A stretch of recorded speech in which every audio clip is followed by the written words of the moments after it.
Eu sou sócio majoritário da minha vida. Sigam a norma socrática, conheçam a vocês mesmos. Conhecer a si muda tudo na sua existência.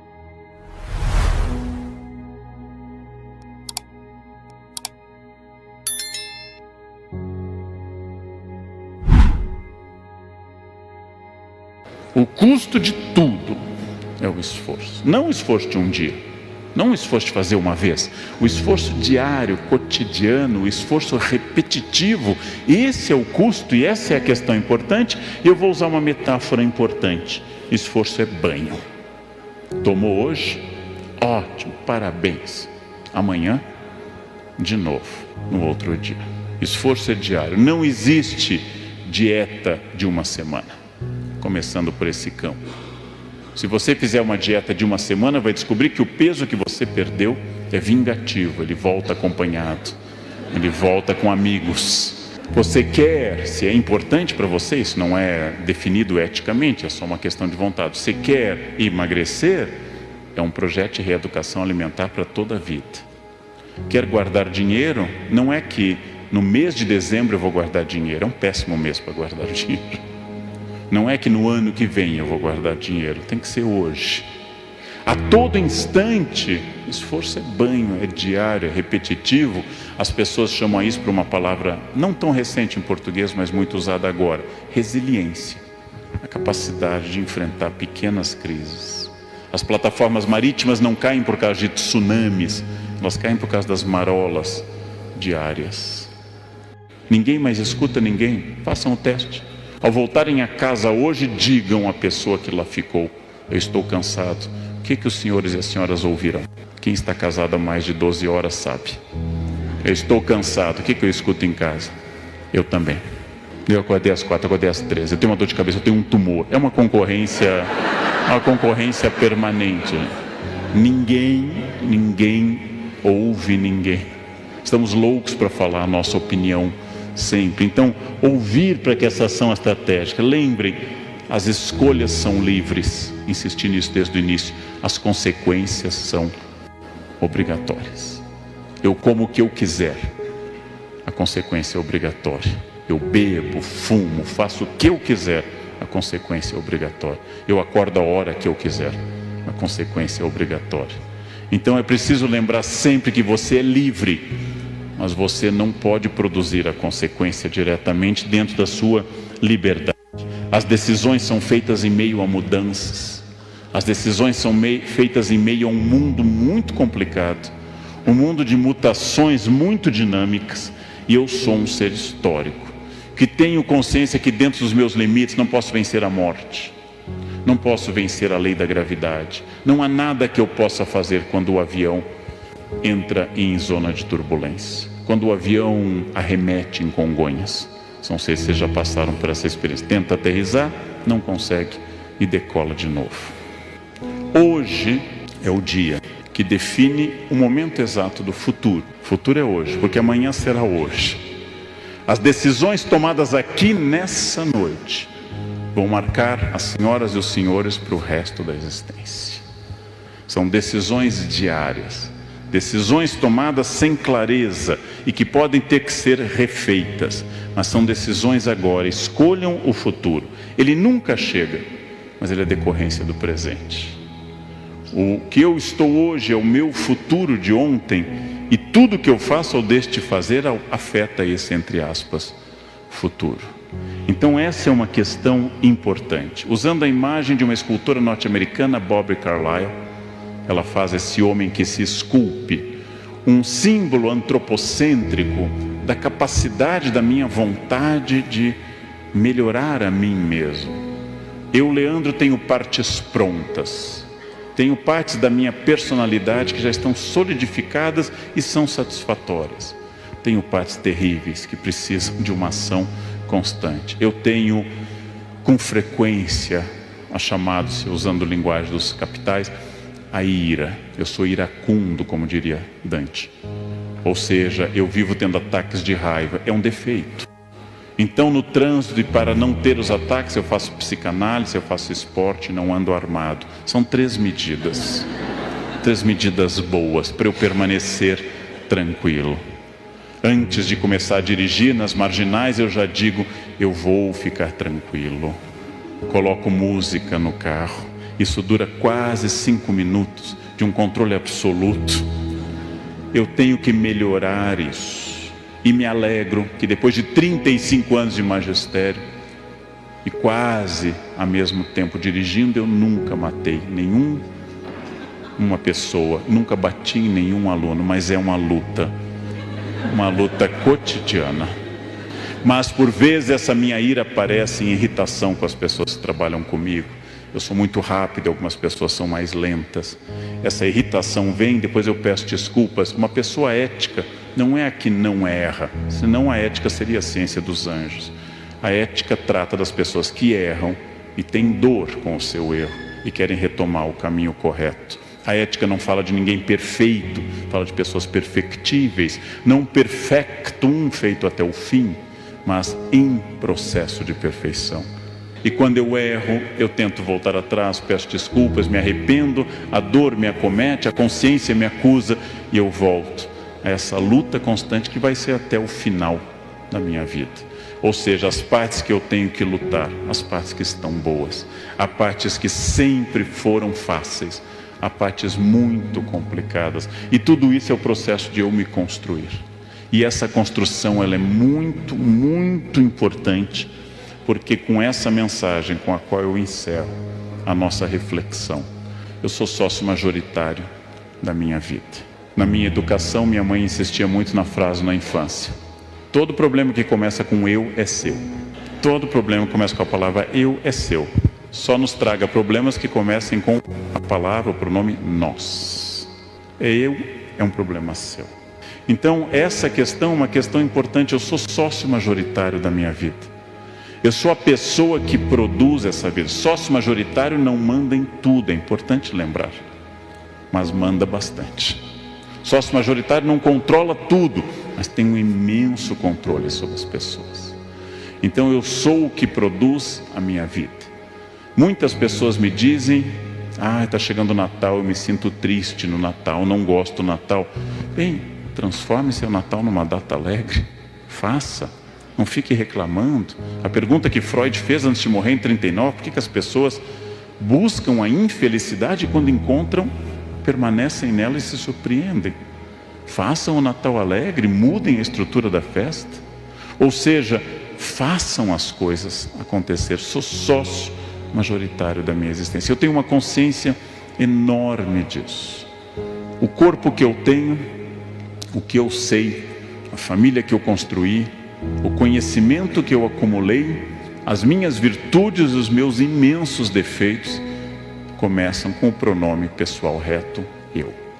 E é assim que dolorosamente eu sou fruto de uma vontade ou de uma falta de vontade, de uma ação ou de uma falta de ação. E eu poderia fazer mais ou menos, mas sempre de acordo com essa propriedade de ser sócio majoritário da minha existência. Isso é uma questão extraordinária para a gente passar adiante. Sejam autônomos, tornem-se adultos. Não confundam liberdade com voluntarismo, fazer o que quer. Liberdade é o fazer o que é preciso. Só o ser humano é livre, porque só o ser humano faz o que é preciso. Os animais não são livres. Se eu pisar na cauda do leão, ele jamais vai dizer: eu senti que não houve intenção. Então, apesar de estar doendo, eu entendo que não. Leão não distingue entre crime doloso e culposo. Nós podemos fazer essa distinção. Você me machucou, mas não estava com essa intenção, foi acidental. Eu tenho liberdade que não é a liberdade do meu desejo, não é uma liberdade hedonista da busca do prazer, não é a liberdade de fazer o que eu quero, mas o que eu preciso. Eu sou humano porque faço o que eu preciso. Ou seja, eu sou humano porque eu faço o que é necessário e não só aquilo que eu quero. E vou começando a sofrer dessa verdadeira, ou ter o privilégio dessa verdadeira liberdade estratégica. Eu sou sócio majoritário da minha vida. Sigam a norma socrática, conheçam a vocês mesmos. É uma transformação de vida. Conhecer a si muda tudo na sua existência. Façam frequentes exames de consciência do seu dia. Não precisa ter nenhum projeto religioso para isso. Pode ser psicanalítico. ou religioso, como preferir. Como eu me comportei hoje? A quem eu ajudei, a quem eu incomodei, com quem eu fui grosseiro, com quem eu fui bom? Como eu posso melhorar amanhã? Ou seja, trabalhem sobre si, trabalhem a sua possibilidade, sejam sócios da sua existência. Isso se chama autonomia, isso se chama protagonismo, isso determina a estratégia. Pergunta básica: onde vocês querem estar o ano que vem e daqui a 20 anos, que é até onde eu posso, no meu caso, imaginar? Daqui a 20 anos, onde eu quero estar? Com quem? Se vocês tiverem clareza do ponto final, terão clareza da estratégia. Se tiverem clareza da estratégia, correm o risco de chegar lá. Correm o risco, não a certeza, mas a chance matemática de chegar lá. E nisso, o resultado de tudo isso é chamado de plenitude. Para uns, para outros, simplesmente uma palavra tradicional de raiz indo-ariana: felicidade. Felicidade é estar onde eu tenho que estar, fazer aquilo que eu preciso, colher os frutos disso, reconhecer-me como errado, levar adiante meus espinhos na carne, segundo Paulo, minha ferida narcísica, segundo Freud, e continuar trabalhando nisso. Vale muito a pena, porque isso torna a vida interessante e não uma folha levada ao vento, sem vontade, uma folha sem forma, uma vida guiada por um protagonista, compartilhando a vida com outros protagonistas. E é isso que a gente chama propriamente de felicidade. Amigos são poucos e escassos ao longo da vida, e esta é uma lição que eu duramente aprendi. Nós temos centenas de conhecidos, mas temos poucos amigos.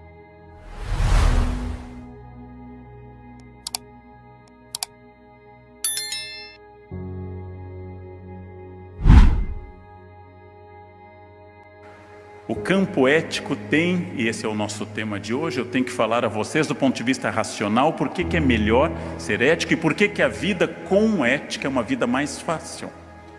E aqui eu vou dar uma das indicações importantes: só pessoas éticas têm amigos. Pessoas não éticas, a ideia não é minha nem de Aristóteles, mas de um filósofo que escreveu um livro aos 18 anos, Discurso da Servidão Voluntária. Uma pessoa não ética tem apenas cúmplices e não amigos. Uma vida sem amizade é uma vida vazia. Uma vida sem amigos verdadeiros é uma vida desperdiçada. Só pessoas boas têm amigos. Pessoas desonestas têm cúmplices. Quem disse isso? O nosso querido Etienne Laboissy. Ele disse que os maus não têm amizade, eles apenas se entretemem. Eu acrescentaria: os maus têm medo de uma delação premiada. Os maus olham para a pessoa que foi procurá-los, tem uma caneta espiã, um gravador, porque aparecer gravação ultimamente é moda. A pessoa que tem um amigo não precisa ter essa preocupação. Amigos são poucos e escassos ao longo da vida, e esta é uma lição que eu duramente aprendi. Nós temos centenas de conhecidos, mas temos poucos amigos. E eu já lancei uma vez e volto a dizer que há um teste eficaz, infalível, para vocês aplicarem sobre a amizade. Ao retornarem às suas casas ao longo dos próximos dias, reúnam os amigos e digam sobre o sucesso de vocês. Digam: eu estou bem, nunca ganhei tanto dinheiro, estou amando e sendo amado, estou fazendo um sucesso louco e vai melhorar. E olhem para o rosto da pessoa. É um teste infalível. Só um amigo vai sorrir e se emocionar com o sucesso de vocês. Os outros vão dizer: nossa, está meio exibido, né? Os outros vão se incomodar. Quem se incomoda não gosta de mim. Quem se incomoda concorre comigo. Quem se incomoda não tolera o meu sucesso. Aristóteles diz uma coisa sobre a qual eu nunca desenvolvi muito até hoje, mas que é fundamental. Todas as pessoas éticas têm essa areteia, esse compromisso em grego com a verdade, elas têm justa indignação. Uma pessoa ética briga, mas briga pelas causas corretas. Tem pouquíssimas causas pelas quais brigar no Brasil de hoje. Nós não devemos brigar por coisas pequenas, devemos relevar tudo.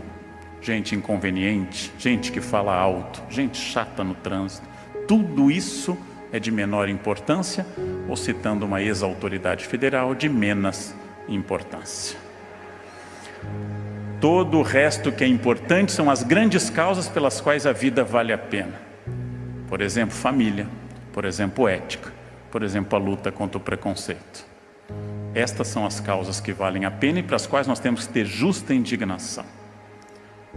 Utilizando a Mafalda, a grande personagem da história em quadrinhos do Quino na Argentina, eu tenho que dizer basta a tudo que seja estruturalmente ruim e realmente não rir e nem compactuar com as coisas ruins. A crença aristotélica é uma palavra que depois, essa palavra não é de Aristóteles, é um neologismo inventado por Rousseau em francês. A perfectibilidade, Aristóteles usa uma palavra em grego, a perfectibilidade do caráter. O caráter pode ser transformado e melhorar ano a ano, se eu quiser. Se melhorar o caráter for meu projeto de vida, como é o meu, apesar da dificuldade. Eu luto para ser uma pessoa melhor. Sou derrotado muitas vezes. E às vezes digo para as pessoas que gostam de mim, eu melhorei muito. E elas me dizem, imagina antes. Tamanha quantidade de coisas que tem para consertar ainda. Eu preciso melhorar o meu caráter sempre e constantemente. Preciso ser um homem, um pai, um professor, um profissional, um melhor cada dia. Perfectibilidade do caráter. Esta luta vai terminar no dia da minha morte. Preciso lutar para isso, sempre. Este é um desafio. Outra questão importante é que eu tenho que incluir o meu eu na ética. Tudo o que acontece, acontece passando por mim, e eu tenho responsabilidade sobre quase tudo. Responsabilidade significa que minha vida, minha família, meu corpo, minha renda, não são dados do destino, mas são questões fundamentais deste momento. Nós temos no Brasil uma imensa tradição de tirar o eu da história. Nenhum de nós assume que faz parte. E aí Aristóteles nos diz uma frase: os homens refugiam-se na teoria e pensam que estão sendo filósofos, se tornarão bons com a teoria. Nisso se portam como enfermos, que escutassem atentamente seus médicos, mas não fizessem nada do que estes lhe prescrevem. Quem ouve palestras sobre ética e continua andando no acostamento, se funciona como quem vai ao médico, acha o médico ótimo, chega a casa e não faz nada do que o médico manda. Aí o conselho: não vá ao médico e não escute palestra sobre ética. Vá direto para o acostamento, é a sua vocação, é o seu jeito, né? Não perca mais tempo com isso. A vida sem ética multiplica os problemas porque o mentiroso começa a se enredar exponencialmente em histórias. Toda pessoa que mente tem que ter uma memória brilhante e começa a ser pego nos detalhes da sua história. A desonestidade torna a vida complicada, torna a vida difícil, torna a vida acidentada. A desonestidade é uma questão que nós temos que pensar diretamente no Brasil, porque nós temos que pensar numa transformação que está sendo demandada neste país, para o qual eu sou muito otimista. Que é isso? Em primeiro lugar, o problema central deste país, a confusão entre o público e o privado. A ideia de que o que é público não é de ninguém, quando a ideia é que o que é público é de todos. A ideia de que se é público eu tenho direitos, mas a ideia que falta é que eu tenho deveres maiores. Eu tenho direito a escarrar na minha casa, eu tenho direito a jogar papel no chão da minha casa, é um direito privado. Eu tenho direito a tudo na minha casa que não fira a lei. Eu não tenho direito a quase nada em público, porque o público me obriga de muitas formas. Houve um ministro do trabalho, numa era que a gente achava a mais corrupta da história, logo após a ditadura, um presidente estava sofrendo impeachment, os jovens nem vão saber, a gente achava que nunca tinha visto tanta podridão no Brasil naquela época.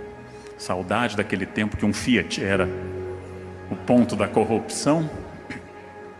Houve um ministro do Trabalho que levou a cadela, de fato, a própria cachorra, para o veterinário em carro do ministério.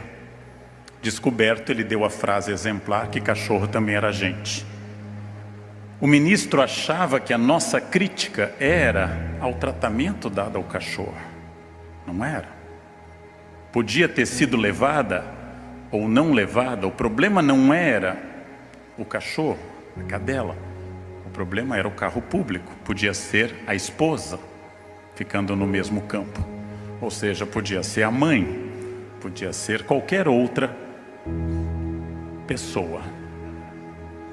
Mas o ministro não pensava nisso. Como um administrador do Rio de Janeiro usava o helicóptero público para levar a babá e o cachorro para a praia.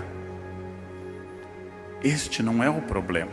Babá também é gente, certamente mais gente do que esse governador. O problema é o público sendo utilizado para o privado. Carro público levando filhos para a escola. Essa confusão no Brasil é muito difícil. Alguns governantes foram acusados de levar objetos do palácio. Eu não acho nem que seja de fato roubo. É que eles já não sabem mais a diferença entre o que é deles e o que é do Estado. Parece separação de casal. Isso eu comprei em 1976, você não lembra? Parece que não há mais essa distinção entre público e privado. E outra tradição brasileira que é terrível, especialmente para quem tem cargo no Brasil, a interpretação da norma. O brasileiro tem uma dificuldade estrutural com a norma, ele interpreta. Eu achei que era para fazer isso, mas hoje estava chovendo. Mas veja, não tinha uma cláusula de umidade do ar para isso. Não, eu não vim para a reunião porque hoje é véspera de feriado. Eu achei que nas vésperas de feriado é muito difícil. O brasileiro acha muito. Às vezes a gente tem que dizer, aqui é um campo que você não precisa achar, só executar. E aqui é um campo que você pode achar. Interpretação da norma é uma característica nossa, muito forte no Brasil. Ela é um pouco da nossa alegria e um pouco do nosso terror. Provavelmente nunca haverá fascismo no Brasil, porque fascismo pressupõe colocar as pessoas em fila para saudar um Führer. Fazer uma fila no Brasil é um sacrifício. Um ia faltar, o outro ia perder, uma mãe ia estar doente, ia ter muito buraco na propaganda fascista. O esforço e o trabalho têm que ser retomados como valores.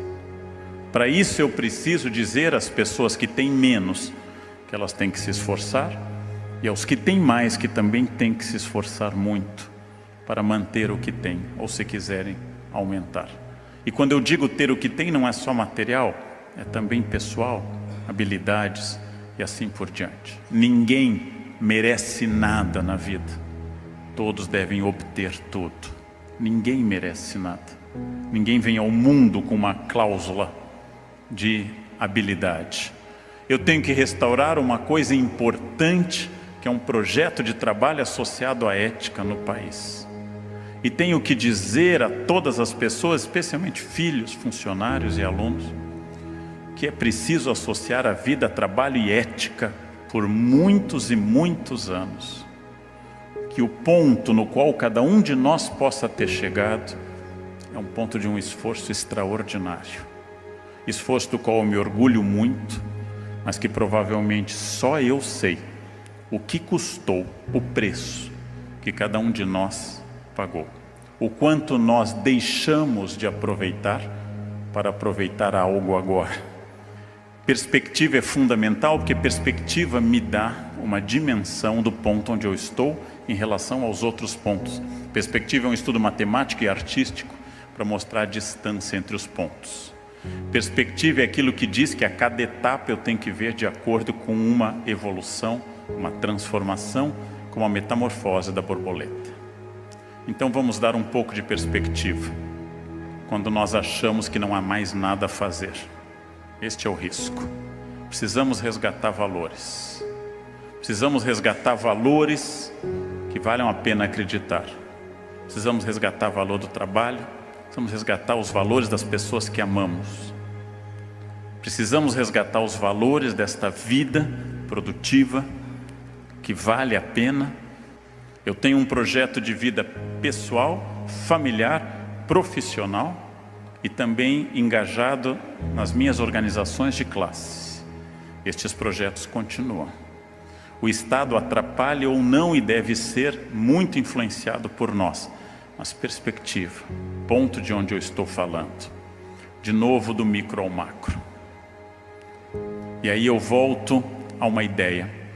O ponto mais difícil para dizer para nós brasileiros: não existe Estado corrupto baseado numa nação não corrupta.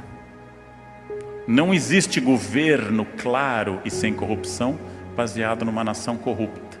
Em todos os lugares onde há Estado corrupto, há uma alimentação entre família, empresas, trânsito e escolas.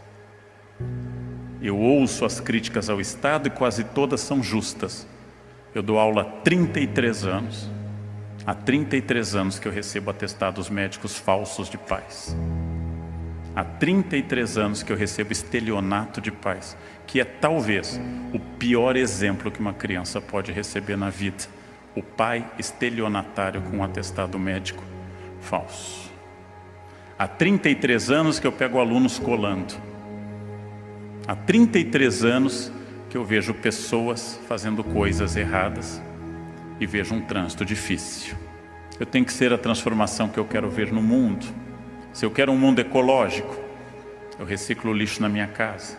Se eu quero um mundo sem preconceito, eu não permito que piadas preconceituosas sejam contadas na minha casa. Se eu quero um mundo ético, a minha casa, a minha associação e a minha empresa serão éticos. Eu sou a transformação que eu quero ver no mundo. E sempre que eu tomo uma decisão ética, eu garanto a liberdade. Porque a pessoa sem ética vai ficando enredada. Ela vai perdendo a liberdade.